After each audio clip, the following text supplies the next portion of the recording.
What is Shavuot? Shavuot is the middle child of the three pilgrim festivals of Pesach and Sukkot. And so in the same way as you have the middle child who sometimes doesn't get the full attention, so too Shavuot seems to miss out in the grand scheme of the festivals of the year.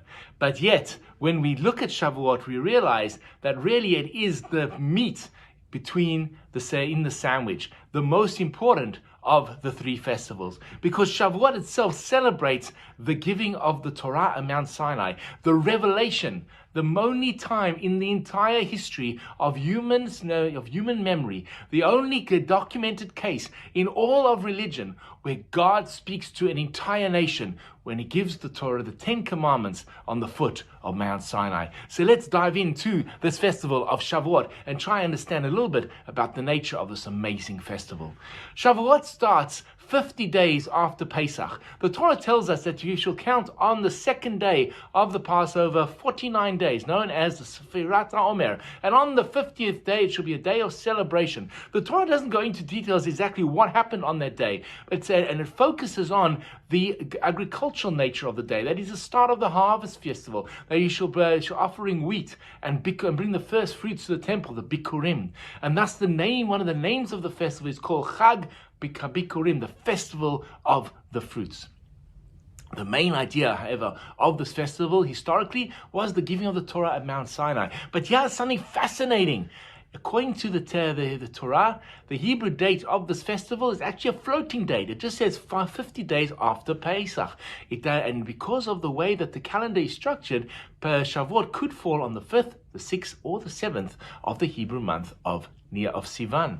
However, according to our tradition, it is now fixed on the 6th of Sivan, which then becomes even stranger because the great Rabbi Yossi in the Talmud of Shabbat says the Torah was given on Shabbat, which would have been the 7th day of Sivan.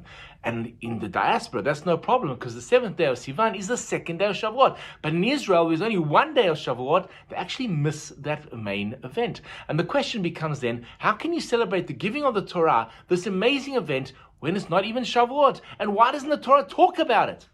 Answer very simply is the idea that God doesn't want us to have a special day just to celebrate the giving of the Torah. It should be Hayom. We should view every single day as the day in which we will receive the Torah. And that's by not highlighting the day in which the Torah is given. The Torah, by definition, gives us a lesson that every single day, when we wake up and we open up a page of a book, whether it is Talmud, whether it is Parsha, whether it is Jewish law, Jewish philosophy, Jewish history, whatever it is, we should view it as if today I've received the Torah with that same level of enthusiasm. And hence, the name of the festival is Zman Matan Toratenu, the time of the giving of the Torah, not Yom, the day of.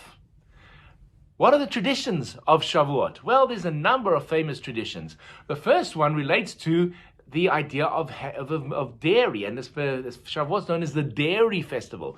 What is going on over there? Well, there's a number of reasons given by the sages, including a mystical reason, that the Hebrew word for milk is chalav, and the numerical value, every letter in Hebrew has a numerical value. So, for example, Aleph is 1, Bet is 2. So, Chet, Lamed, and Bet, forming the word chalav, Chet is 8, Lamed 30, and Bet 2 gives us the number of 40, symbolizing the 40 days that Moses was on Mount Sinai to receive the Torah. So the tradition is to have milk or dairy products in order to celebrate the giving, or linking it to the giving of the Torah as chalav udvash, milk and honey. The tradition therefore expands outwards. You can't just have milk, so therefore you have the ice cream parties, the cheesecake, the blintzes, and this is how Shavuot gets his name and reputation as the dairy or ice cream holiday, if you ask kids. Another beautiful tradition is something known as the Tikkun Leo, of staying up all night in anticipation of receiving this great and amazing gift called the Torah. The reason why we stay up all night is, imagine the following, it's going to be your birthday, and the next morning you're going to get your present. You can't sleep because you're so excited to get the present. And this is the idea of Tikkun Leo, of staying up. The word Tikkun, however, means to fix.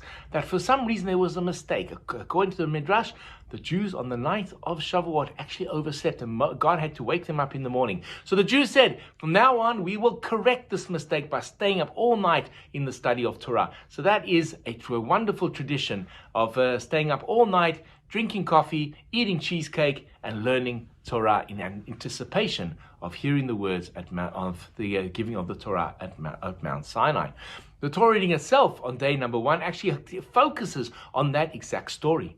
There's a reading of the book of Ruth, is another tradition. Ruth becomes a convert to Judaism. The story takes place during the beginning of during the harvest time in the land of Israel, and that's the link between Shavuot and the book of Ruth. We have a reading called Actamut. Actamut is a introduction paragraph, chapter about the beauty of the Torah. It is written in a language called Aramaic, and this is going back to a tradition that Jews had many, many years ago, in which we would read the Torah with the Targum, which is a translation of the Torah into Aramaic. We don't do that anymore, at least not in Ashkenazi and Sephardi traditions, although the Moroccan tradition do. So therefore, just on Shavuot, we have this text called the Actamut. One final tradition, or interesting tradition, is to bring greenery, to bring trees and flowers to the synagogues, and to decorate the synagogues in honor of Shavuot. The greenery symbolizing Mount Sinai that suddenly became green, with flowers and grass, even though it was in the desert, because God was giving the Torah. And one final custom that we have is called the Bikurim parade, the fruit parade, fruit baskets. In the days of the temple, the farmers would would collect their very first fruits, wrap them beautifully, put them into beautiful baskets, and bring them up to Jerusalem to hand them to the Kohanim, the priests, so that they would be able to offer them as a gift to Hashem. This idea of having Bikurim parades, of having parades of children carrying baskets of fruit and bringing them to the shuls. So these are some of the beautiful traditions that we have for Shavuot. And now you know. So, what is the greeting for Shavuot? We say Chag Sameach, so I wish you all Chag Sameach. Hi, this is Rabbi Lewin. If you've enjoyed the content of the sermons and the ideas that have been expressed in the YouTube video, please hit that subscription button and notification bell, and share the videos with friends. We'd love to grow the channel and love to engage with you. Please share your comments in the section below. I'd love to hear from you. Have an amazing day.